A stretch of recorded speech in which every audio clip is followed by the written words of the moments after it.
I want to talk about what the American Cancer Society has to offer because they were part of my team as well. Financially, mentally, physically, they were there. Thanks for tuning in to Conversations with Betty LaMarr, coming to you live from the Bluff City. And now, your host, Betty LaMarr.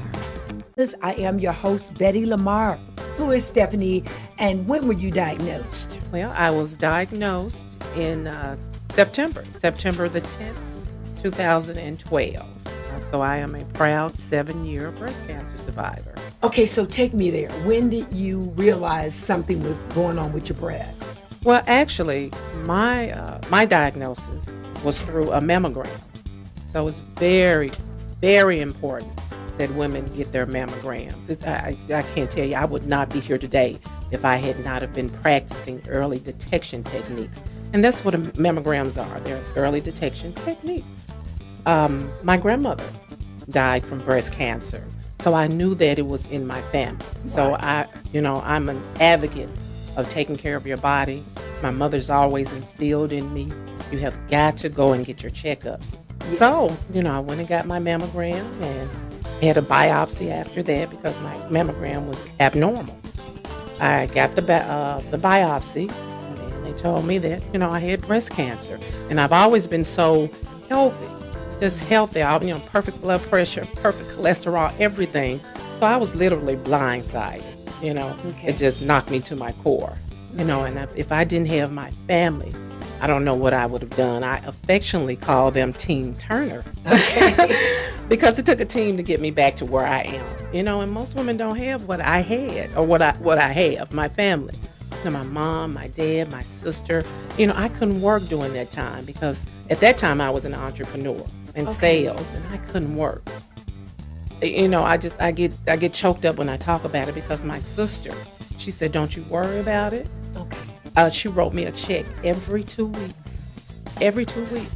To keep me going. Because I went through all of my savings, so you all could of my focus on your healing, not on finances and everything. Absolutely. And most women and men don't have that. And then that's why, I want to talk about what the American Cancer Society has to offer because they were part of my team as well. Financially, mentally, physically, they were there. Let's go there. What are some of the resources that our viewers need and our listeners need to know about as it relates to American Cancer Society? Because, we don't think about it. I guess you don't think about it if you're not dealing with cancer, but just don't hear it as much unless there's a big gala or something going on. Absolutely. Tell the people out there that may be with or without insurance or just don't feel like they have anywhere to go, Stephanie.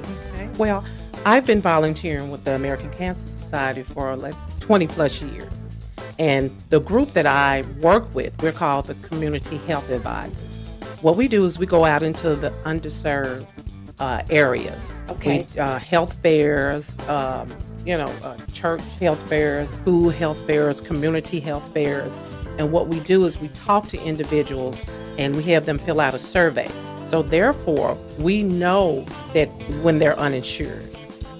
When we find out that they're uninsured, we take their name and we pair them with the different grants that the American Cancer Society has. People they do not know that the American Cancer Society has grants for an individual, not only a woman, but men as well.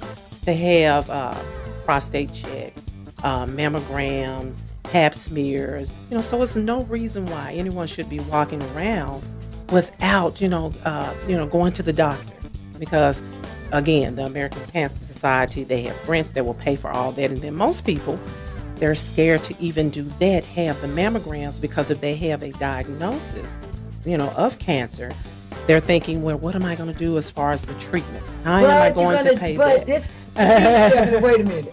And I'm so glad you said that because I've never understood that because I have a friend right now, okay, that we was on the phone talking and, I'm a busy person. Now, I care about everybody, but I'm busy and I try to take care of things in my life, right? Now, I understand another grown-up not taking care of things. So I guess it does go back to what you said. Some people think if I don't go, then it will go away. Yeah. There is no way in the world my breast or anything, I tell people all the time, my token is too long. And I'm going to the VA because it shouldn't be.